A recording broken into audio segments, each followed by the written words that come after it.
sejam bem-vindas a mais um encontro Eu Mulher. E hoje eu estou aqui com a Edi, ela pediu para ser chamada assim, tá? A Edi, ela é uma psicóloga maravilhosa, admiro muito o trabalho dessa mulher e ela é especialista em mulheres. Eu também trabalho só com mulheres, então a gente fala uma linguagem assim bem parecida, inclusive os nossos mestres, as pessoas que nos orientam são muito semelhantes. E é muito bom conversar com uma pessoa assim, porque sabe quando a gente fala a mesma língua? E eu tenho trazido muito para minha vida nos últimos tempos que eu sou uma tríade. Somos corpo, alma e espírito, é Pai, Filho e Espírito Santo. A gente é feito de uma forma com que parece não, só se encaixa quando a gente entra nesse formato. Pai, mãe e filho, né? A gente quando fala da própria psicanálise, né? O triângulo dramático, nem quem que é o salvador, quem que é a vítima, quem que é o perpetrador. O que é tudo isso? Somos tudo isso. E eu trouxe a Edi aqui para falar um pouquinho sobre isso também, porque é muito importante que a gente entenda de onde a gente vem, o que a gente é, para onde a gente vai e por que integrar essas três partes é tão importante. E ela fez isso na vida dela. Mas o currículo dela é gigante, tá? Ela me mandou hoje, acho que ela tinha no mínimo uns 90 cursos, assim. Então, eu não me arrisco a apresentar essa mulher. Eu não me arrisco, por isso que eu vou deixar ela se apresentar.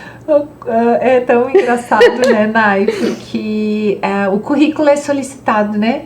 E aí sempre o que se coloca nesse currículo. Então, assim, tudo é importante, tudo é bom, porque é uma longa trajetória. E aí a gente fala de honrar, né, cada caminho, cada passo. Então, se eu for me apresentar, eu acho que antes de falar de currículo, né, eu penso que é uma mulher. Eu sou uma mulher.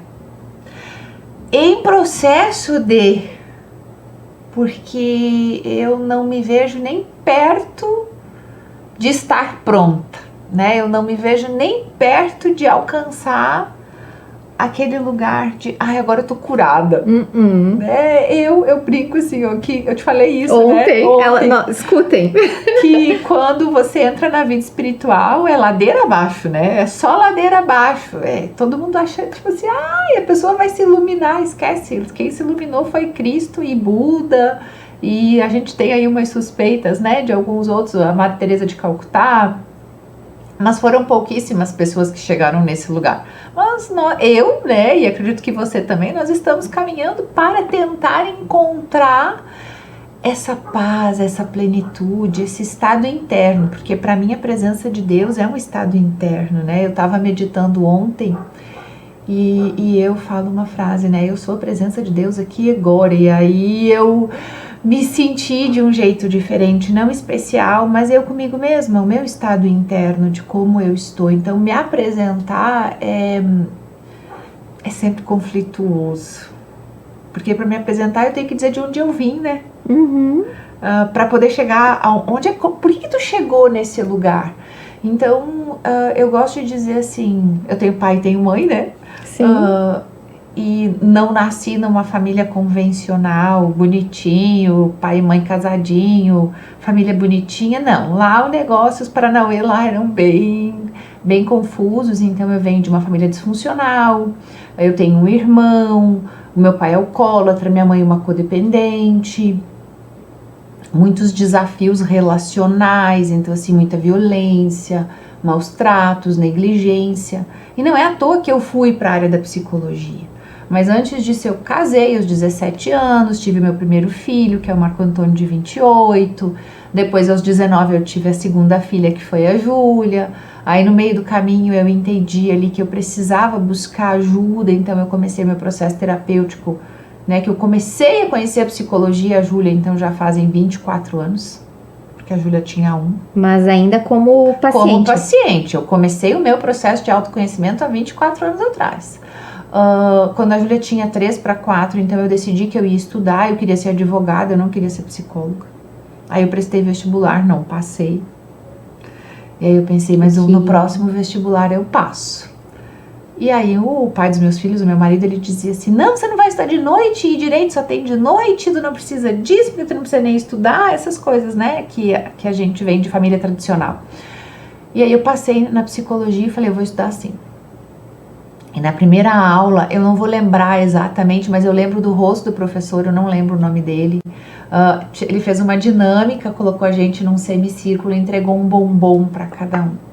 E quando eu não lembro também da dinâmica, eu teria que pesquisar ela, mas eu lembro que tinha que abrir o tal do bombom e aí ele falava algumas coisas e eu pensei, cara, é isso que eu quero fazer pro resto da minha vida. Se ser psicóloga é isso aqui que esse homem tá fazendo, é isso que eu quero fazer pro resto da minha vida. No primeiro dia e na primeira aula eu falei, é isso que eu quero fazer, é isso que eu quero ser. E aí começa a minha jornada na psicologia.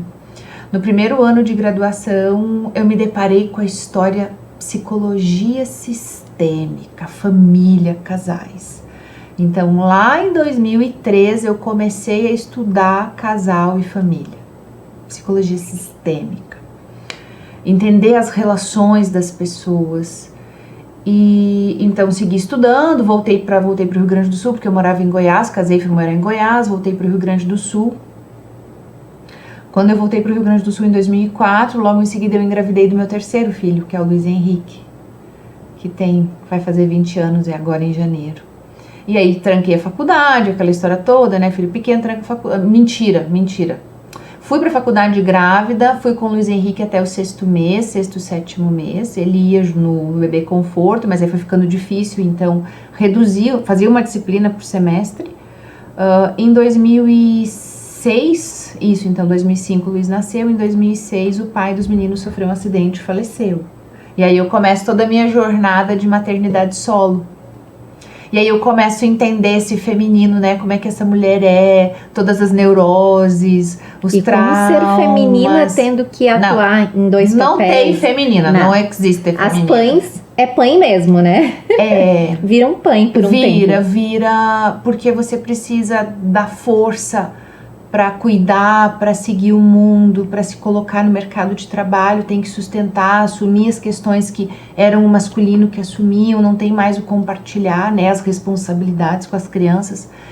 E foi ali que eu comecei a entender algumas coisas e olhar para as repetições, para os padrões e mergulhar nesse universo.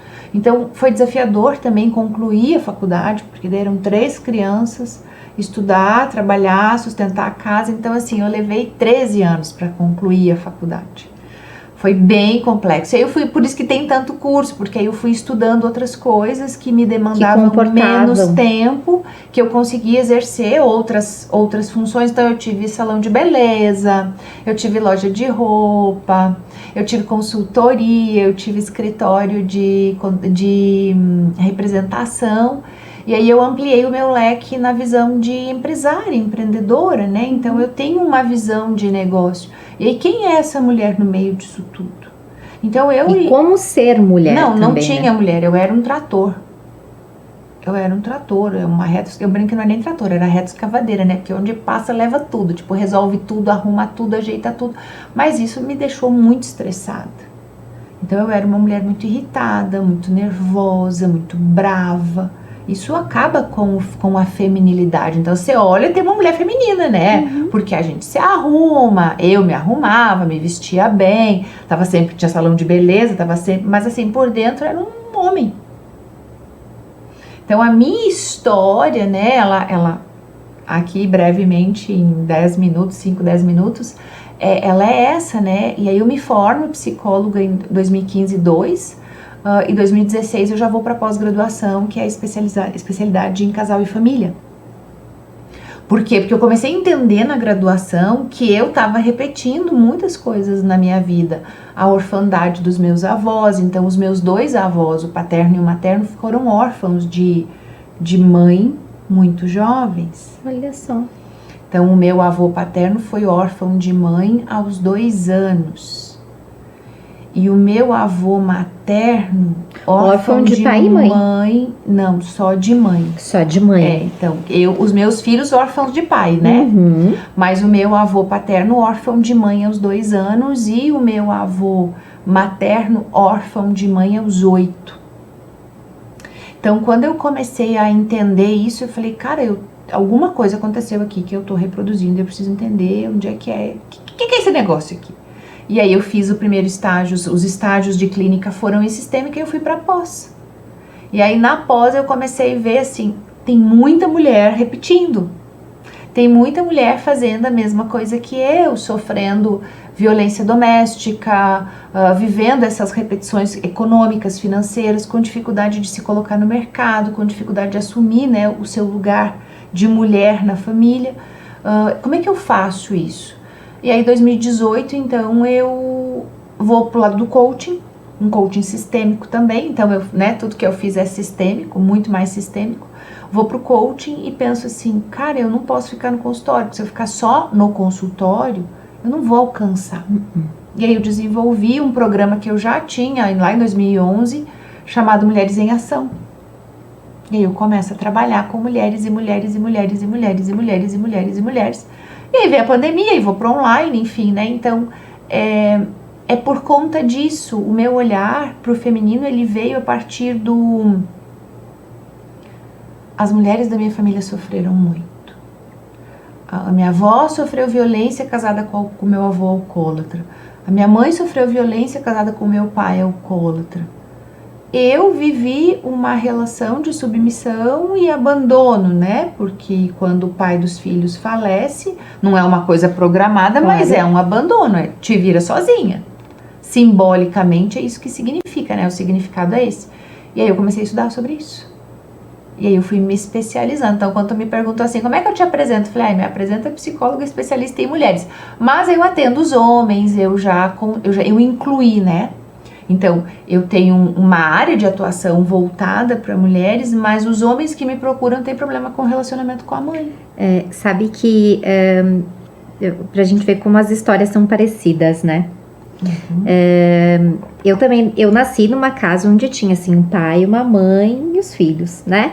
Mas totalmente disfuncional. Ao mundo era uma família perfeita, né? Aquela família perfeita. Mas de onde vem essa família perfeita, né? O meu pai parou de trabalhar, meu pai era alcoólatra, também alcoólatra. O meu pai parou de trabalhar quando eu tinha 4, 5 anos de idade. Quem assumiu a casa foi a minha mãe. Né? Então eles moravam juntos, estavam casados, mas quem sustentou a nossa casa foi a minha mãe, no meio de muita agressão física, verbal, emocional, abusos de todos os tipos. E hoje o meu pai, com 68 anos, mora numa casa de repouso porque ele foi adquirindo tantas doenças físicas e mentais que, apesar de ser extremamente jovem, ele demanda de cuidados especiais. E a minha mãe se tornou uma pessoa muito machucada pela vida, por tudo que ela viveu, com medo de muitas coisas. E como é que tu cresce num lar assim, né? E eu me tornei uma mulher disfuncional também. Coitado do meu marido, eu já falei isso. A gente não cresce, a gente sobrevive nesse lar. E aí nós vamos pro mundo sobreviver. Porque não é sobreviver, né? Sobreviver. A gente sobrevive, então você vai passando por cima. Por cima. E aí tu falas, né, do trator, eu digo rolo compressor, é um pouquinho diferente. Mesma coisa. É a mesma coisa, é um rolo compressor. E por muito tempo, e quando eu comecei a estudar lá em 2020 sobre o feminino, por quê? Meu primeiro vestibular foi para psicologia. Olha só. E o meu sonho era ser psicóloga aos 16 anos de idade. Eu tinha isso, não, eu quero ser psicóloga. E eu não pude naquela época, financeiramente, aí eu tinha que trabalhar, mas daí eu não podia fazer de dia, porque eu tinha que trabalhar. Só tinha de dia. Só tinha de dia. E eu dizia que no futuro eu ainda iria estudar psicologia quando as minhas filhas estivessem maiores, porque eu tive a Emily com 25 e a Manu com 27. E então, sim, elas estão maiores. E há 4 anos atrás eu comecei a estudar. E há 2 anos depois eu fiz a transição, fui tentando fazer essa transição de carreira. E foi muito interessante a forma como eu enxerguei e eu não sabia que ia ser terapeuta. porque eu fui convidada para retomar uma carreira dentro de uma empresa de cosméticos. E na primeira reunião, ali dentro da pandemia, que a gente pôde se reunir, uma das diretoras fez uma reunião e ela começou a falar do lado esquerdo do cérebro, do lado direito do cérebro e o que afetava isso. Eu olhei assim, é isso que eu quero fazer. Mesma coisa, é isso que eu quero fazer. Eu quero cuidar da mente das pessoas, porque daí assim elas vão vender. Olha a cabecinha da pessoa. E eu me tornei a terapeuta das minhas consultoras. Resumindo, nem elas vendiam, nem eu. Porque vocês ficavam fazendo terapia. Porque a gente ficava fazendo terapia. E aí me tornei a salvadora também, né? Porque eu queria cuidar. Né? Eu queria cuidar para que elas se sentissem bem, para que elas tivessem uma autoestima boa, só que ali era um negócio antes de tudo. E quando eu me dei conta que a empresa que eu estava, antes de qualquer coisa, era um negócio, eu disse, não é aqui que eu quero ficar.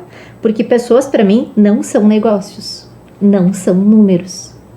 E foi como se literalmente um castelinho, né, ele literalmente se desmanchasse na minha frente.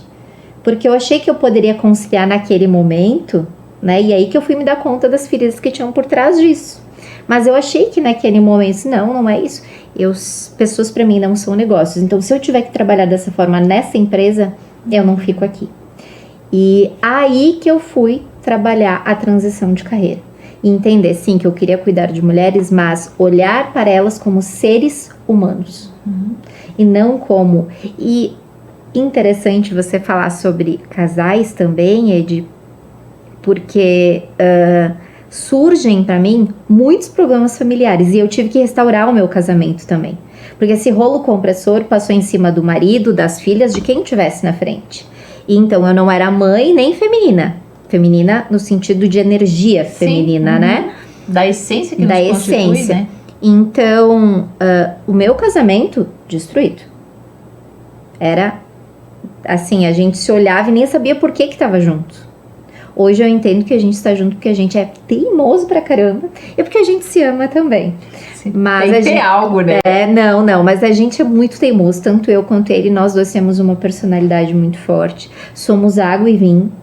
E eu acho que na questão de quando a gente fala que o relacionamento, o casamento é a melhor escola da vida para que a gente aprenda a se relacionar. E muitas mulheres acabam vindo até mim, eu não atendo homens até que, Nai, tu atende o meu marido. E eu sinto de fazer uma coisa muito especial com os casais. Eu trato eles separados. Porque eu entendo que o homem que chega com a mesma dor, ele também se desconhece, assim como a mulher se desconhece. E para que eles possam entender como eles vão dar certo junto, eles precisam saber quem eles são. Exatamente. Então, primeiro a gente olha quem tu é, as tuas feridas, olha para o movimento, para que depois tu possa olhar essa mulher com compaixão. Como é que tu vai olhar tua esposa com compaixão se tu não olha com compaixão a tua mãe? Como é que tu vai aceitar os defeitos da tua esposa se tu não aceita os defeitos da tua mãe? Como é que tu vai olhar como é ser um masculino ou ter um masculino saudável se o teu pai te ensinou que só através de muito apanhar, de surra ou de qualquer outra coisa funcionava? Como é que tu vai ter uma paternidade saudável, uma maternidade saudável se tu espelha o que tu traz? E então, quando eu entendo quem eu sou, aí sim eu consigo olhar para o outro. Eu não sei se tu pensa dessa mesma forma. Eu concordo sim, Nai, e eu penso assim, né, as pessoas se unem no casamento e eu fui buscar casal e família porque é esse sistema, né, família é um sistema, então o sistema, a família começa com o casal. Eu não trabalho mais com casais há muitos anos, antes da pandemia eu já tinha parado de trabalhar com casais, mas trabalhei muito, a minha carreira começou praticamente com enfermeiros e casais, então foi o que alavancou, né, a minha trajetória profissional. Mas o que eu penso, né, são duas pessoas despedaçadas. Hoje, não conheço, se você conhecer alguém que não tem trauma, por favor, se apresente caso, né, seja você a pessoa que está nos assistindo, mas não existe. Então todo mundo carrega essa carga emocional, comportamental e genética, porque a gente estava falando, né? Olha, eu percebi que tinha uma repetição na questão da orfandade que eu estava reproduzindo a história dos meus avós. Opa, peraí. Então essas pessoas vão para o casamento cheia de feridas. E pessoas feridas se ferem, né? E elas não conhecem a sua própria história. E aí quando elas unem a escova de dente, essas histórias se misturam e os conflitos se misturam. E aí o que acontece? As pessoas brigam por causa de uma xícara, né? Elas brigam por conta de uma xícara.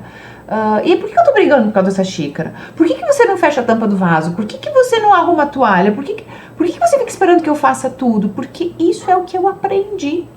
Então, se as pessoas não conhecem o que elas aprenderam, se elas não se olham de verdade, além do espelho, né?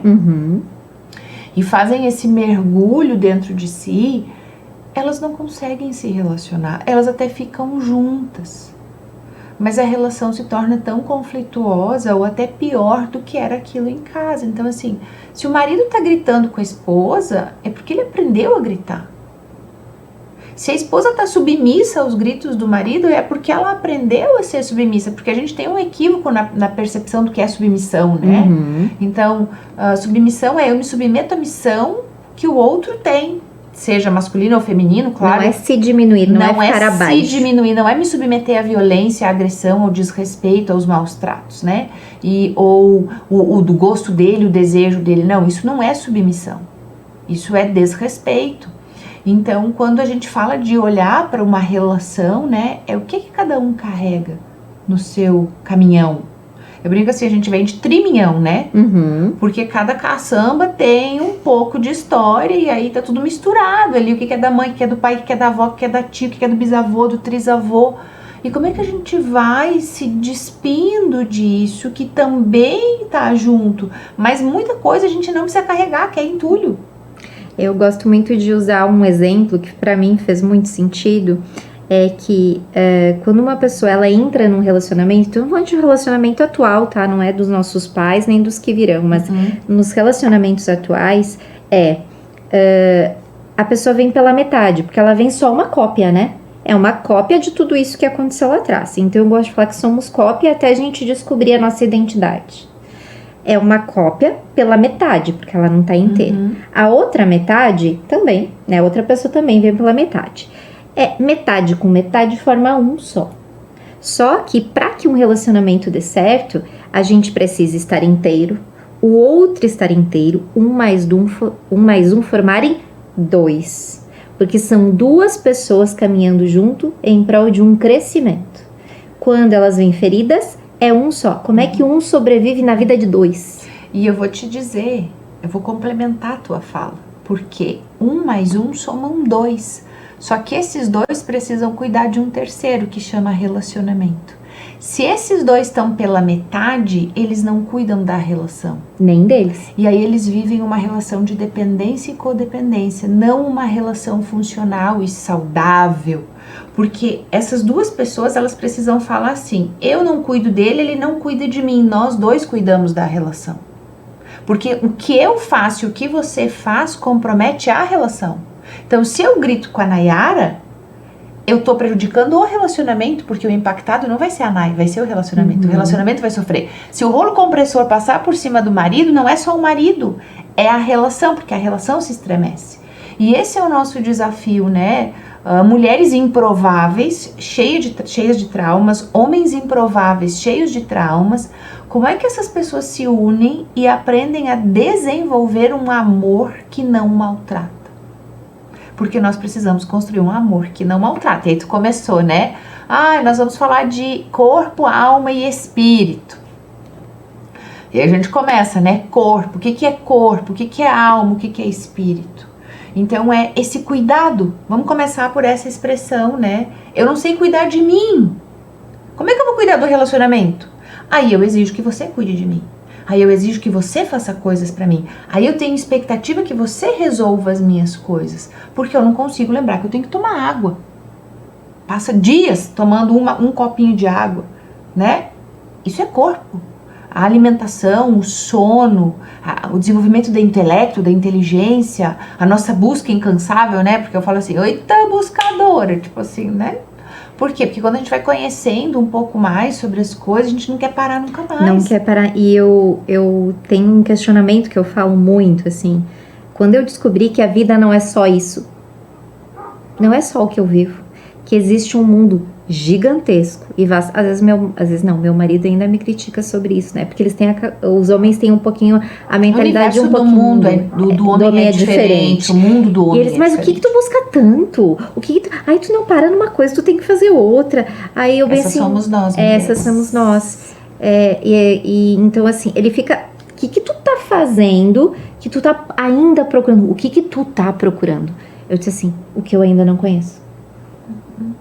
E o que eu ainda não conheço é infinito. E para nós auxiliar outras pessoas, a gente precisa ir acessando esse conhecimento, né? Porque aparecem diversas demandas pra gente, pra mim no consultório, pra ti também. Então, para poder auxiliar pessoas, nós temos que ir em busca dessa transformação interna, porque isso que eu acho que as pessoas que convivem conosco talvez não compreendam. Que eu preciso resolver as minhas coisas primeiro. Eu gosto de uma frase da Dani, né, que a gente tava falando que nós somos fãzaças, assim, que é, eu só mergulho na água do outro quando eu conseguir mergulhar nas minhas próprias águas. Então, as nossas águas é essa dor, esse trauma, essa ferida que é ancestral.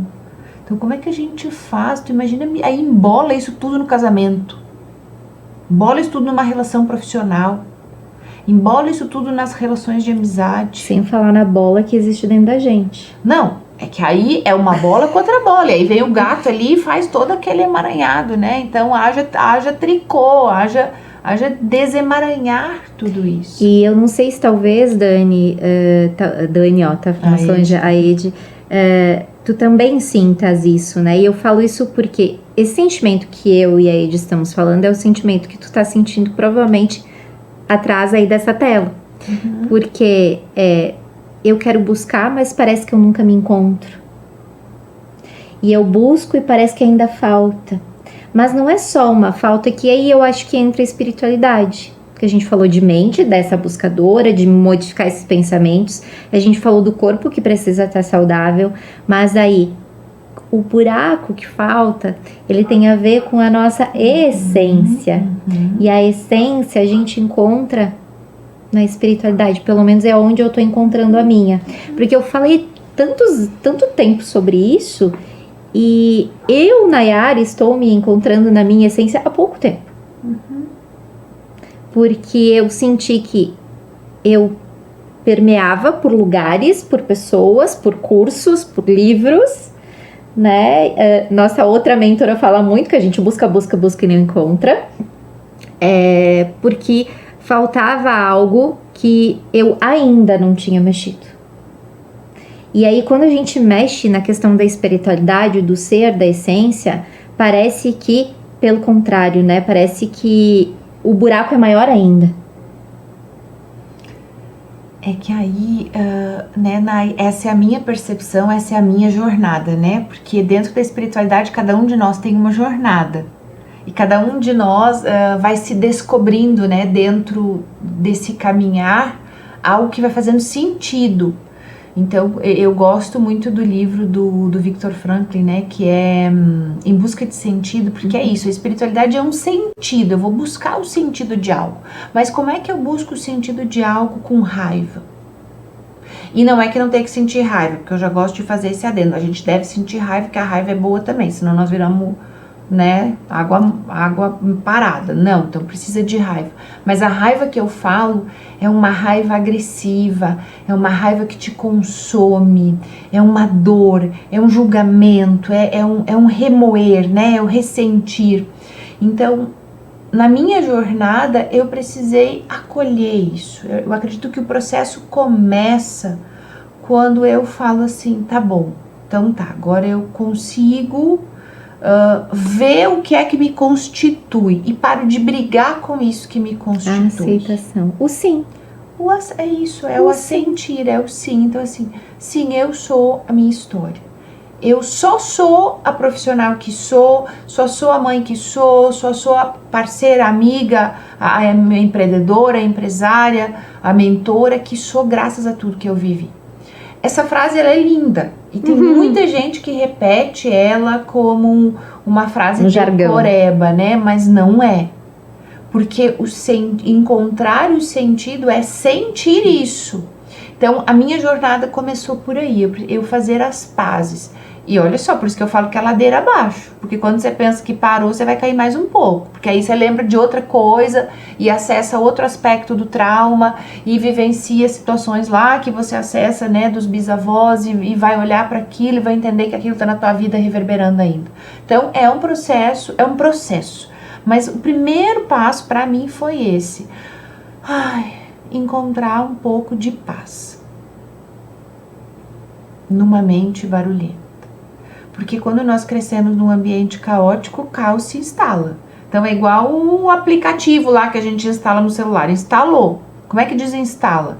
Porque a mente fica tagarelando e fica falando e você tem ansiedade, até tem medo. Se a gente silenciar a mente, a primeira sensação que vem é que, opa, eu vou ter que sentir isso e eu não quero sentir isso. É por isso que entra as fugas, a compulsão com comida, a compulsão por compras, o estudo compulsivamente também está a serviço de dar conta disso, né? Então como é que eu encontro essa paz? Aí é onde entra a meditação, o mindfulness, né? O yoga, a respiração consciente, a constelação para mim também traz um pouco desse lugar de agora eu vejo, então eu sei onde é que as coisas estão e encontrar algo que faça sentido para você, que fez sentido para mim, que é ir em busca dessa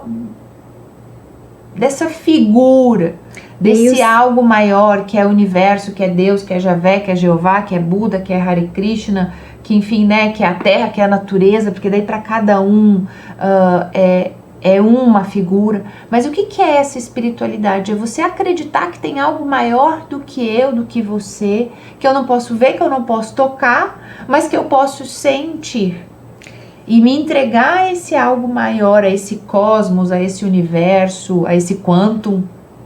E eu vejo que esse se entregar ou sentir é também aceitar os processos que a gente está vivendo na nossa vida. Porque, eu aceitei a minha história, mas eu tenho os processos.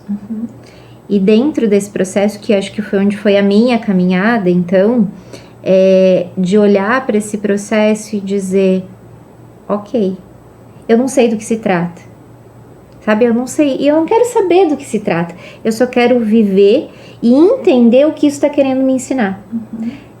Eu vejo que no meu processo eu parei de brigar por respostas. E não é aceitar, não é um aceitar dizendo, ok, pode me derrubar, passar por cima, não.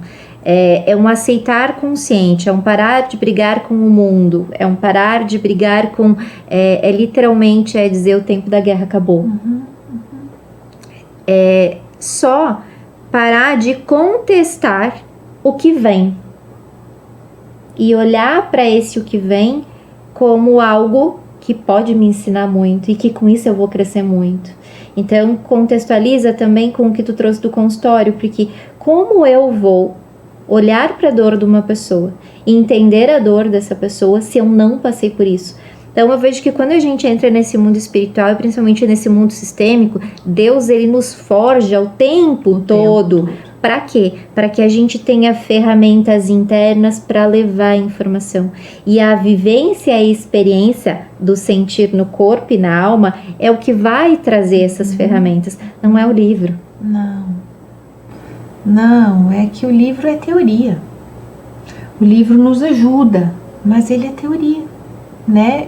E como é que você pega essa teoria e transforma ela em vivência, em conexão, em expansão? Porque, né, quando a gente fala de espiritualidade, a gente fala de conseguir viver o agora. E viver o agora é sem a expectativa do que vai acontecer amanhã. É lançar um projeto e confiar que tem algo muito maior que está cuidando, que está amparando isso. Então, a espiritualidade para mim é espera. E é uma espera sem saber, tipo assim, vai ser amanhã? Para mim a espiritualidade colocou a plantinha na terra e você não fica desenterrando o tempo todo para saber se tá aí, se tá brotando ou não tá brotando. Você lança a semente para aquilo que você crê, que você acredita, e deixa a vida fazer, o universo fazer, o Espírito Santo fazer o trabalho que precisa ser feito. Mas como fazer isso em áudio acelerado a 2.0? Então, eu não sei se pra ti, mas pra mim o silêncio hoje é tão gostoso. O silêncio se faz necessário. Como viver em silêncio com tanta informação? Como viver em silêncio com tanta mídia, com tanto anúncio, com tanta propaganda? E sim, vocês vão ver vão ver da Nai, vocês vão ver. Vocês estão assistindo, né? A gente tá nisso, mas como fazer essa higiene? Como ter essa prática de autocuidado, né? Para não ser contaminado por informações de pílulas de 30 segundos, agora 1 minuto e 30, né? Então, assim, você não pode se nutrir por isso. Então, tem que ir mais fundo. A pessoa tem que começar a ter um senso crítico maior, ter uma consciência maior e entender, eu não estou sozinho no mundo. Se tu pudesse deixar uma mensagem, que a gente está se encaminhando para o final aqui, para as mulheres e homens que também vão assistir esse programa. Eu tenho usado isso na minha vida, né? Então eu vou falar sobre aquilo que eu vivo. E eu acredito que não há espaço para amor onde há rancor. Não tem amor onde há rancor. Então que você possa olhar para aquilo que você tem de ressentimento, de mágoa, de tristeza e ver se há espaço para se abrir, porque cuidar do nosso trauma é nossa responsabilidade, e se abrir para viver o amor. Mas que amor é esse? Um amor que respeita, um amor que tem compaixão, um amor que é generoso e um amor que é gentil. Mas essa via começa comigo. Então eu precisei aprender a ofertar para mim aquilo que eu não recebi. Então hoje, quando eu sento para fazer uma meditação do amor, eu penso assim, eu consigo me dar aquilo que eu não recebi. Não do jeito que eu queria, né? E que eu precisava. E eu libero as pessoas que ofertaram o que puderam. Mas eu só consigo fazer isso como um ato de compaixão. Não tem como ter um corpo saudável, uma mente saudável e transicionar para o espírito sem amor. Não é livro, não é teoria, porque até para você ler um livro você tem que ter amor, até para você fazer um curso você tem que ter amor. Para cuidar de pessoas, como é o nosso caso, precisa de muito amor. Porque nós escutamos histórias, né, que às vezes a gente pensa que a nossa é difícil, mas as dos outros são às vezes muito mais do que as nossas. Então, eu penso que 2025 pode ser o ano do amor. Mas para amar precisa se permitir receber. Então que a nossa mensagem de hoje, né, chegue como amor na casa, no teu lar. Que não seja só uma casa, que seja um lar. Que seja um lar, né? E que as festas de final de ano possam trazer amor, né? E não trazer desconforto, nem dor. Nem presentes. Mas que a presença seja, né? Essa também é algo já manjado, mas as pessoas ainda não compreenderam. Que o objetivo das festas é união e presença e não presentes. Quem sabe um dia, né? Quem sabe um dia viveremos esse momento.